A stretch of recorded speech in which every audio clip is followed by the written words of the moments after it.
माता तुलसी की कथा। नमस्कार भाइयों बहनों, जय माँ गायत्री। आप सभी का मेरे YouTube चैनल शुभकर माही अष्टू में स्वागत है। आज मैं आप सभी को अपने इस वीडियो में द्वादशी के दिन माता तुलसी की कथा सुनाने जा रही हूँ। आप सभी से अनुरोध है, अगर आप मेरे चैनल पर पहली बार आए हैं तो प्लीज़ हमारे चैनल को सब्सक्राइब, वीडियो को लाइक और वीडियो को ज़्यादा से ज़्यादा शेयर करें, ताकि आपके साथ साथ आपके अपने भी माँ तुलसी की कथा का लाभ ले सकें और माता तुलसी की कृपा आपके साथ, आपके घर परिवार पर सदा बनी रहे। तुलसी का पौधा अपने आप में एक पौधा नहीं है, यह साक्षात लक्ष्मी का रूप माना जाता है। जिस घर में तुलसी का पौधा होता है वहाँ पर किसी भी प्रकार के संकट या समस्या नहीं आती है।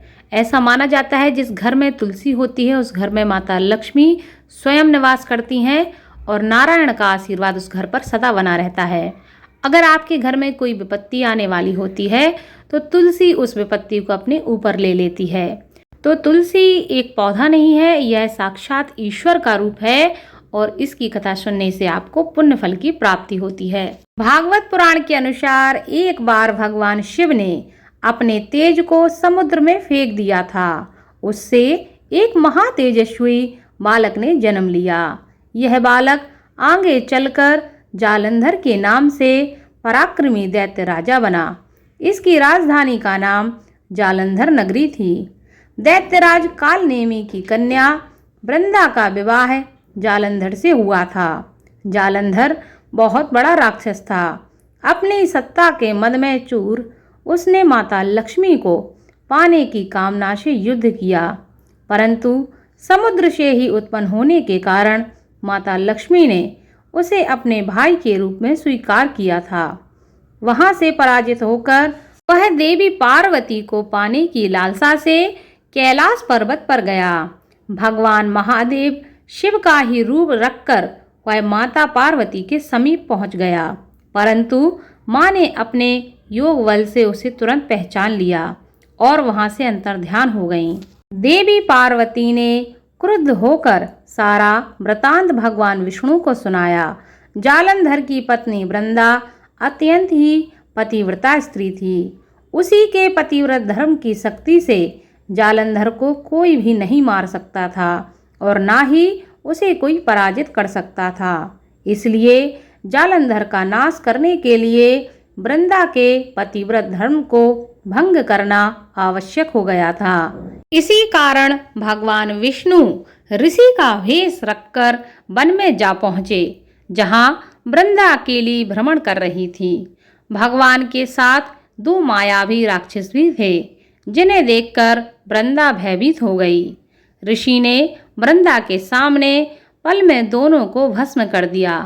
उनकी शक्ति देखकर वृंदा ने कैलाश पर्वत पर महादेव के साथ युद्ध कर रहे अपने पति जालंधर के बारे में पूछा।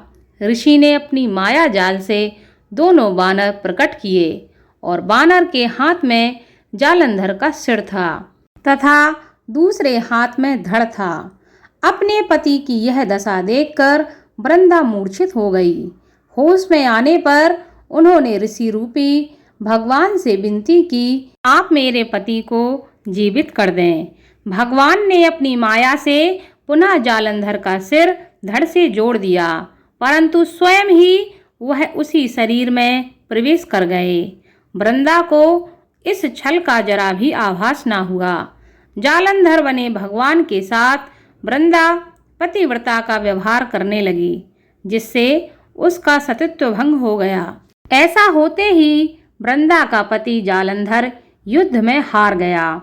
इस सारी लीला का जब वृंदा को पता चला तो उसने क्रोध में आकर भगवान विष्णु को शिला होने का श्राप दे दिया तथा स्वयं सती हो गई।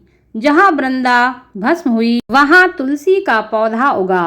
भगवान विष्णु ने वृंदा से कहा कि हे वृंदा, तुम अपने सतीत्व के कारण मुझे लक्ष्मी से भी अधिक प्रिय हो। अब तुम तुलसी के रूप में सदा मेरे साथ रहोगी। जो मनुष्य भी मेरे शालिग्राम रूप के साथ तुम्हारी पूजा करेगा, तुम्हारा विवाह मेरे साथ करेगा, उसे इस लोक और परलोक में विपुल यश की प्राप्ति होगी। जिस घर में तुलसी होती है वहाँ यम के दूत असमय नहीं आ सकते। गंगा व नर्मदा के जल में स्नान तथा तुलसी का पूजन बराबर माना गया है। मनुष्य कितना भी बड़ा पापी क्यों ना हो, मृत्यु के समय अगर उस व्यक्ति के मुख में गंगा जल मंजरी से डाल दिया जाए तो उसके समस्त पाप वहीं के वहीं समाप्त हो जाते हैं। वह पापों से मुक्त होकर वैकुंठ धाम को प्राप्त होता है।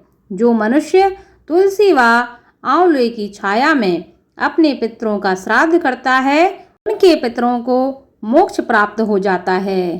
जो महिलाएं प्रतिदिन तुलसी का पूजन करती हैं, उनका सौभाग्य अखंड रहता है। वह जीवन भर अखंड सौभाग्यवती रहती हैं। इसलिए हर महिला को तुलसी की पूजा अवश्य करनी चाहिए ताकि उनके सभी मनोरथ पूर्ण हो और उनके जीवन में समस्त संकट परेशानी दूर हो जाए।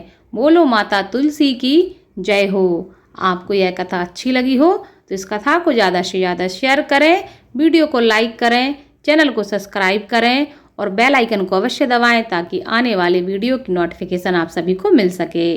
धन्यवाद।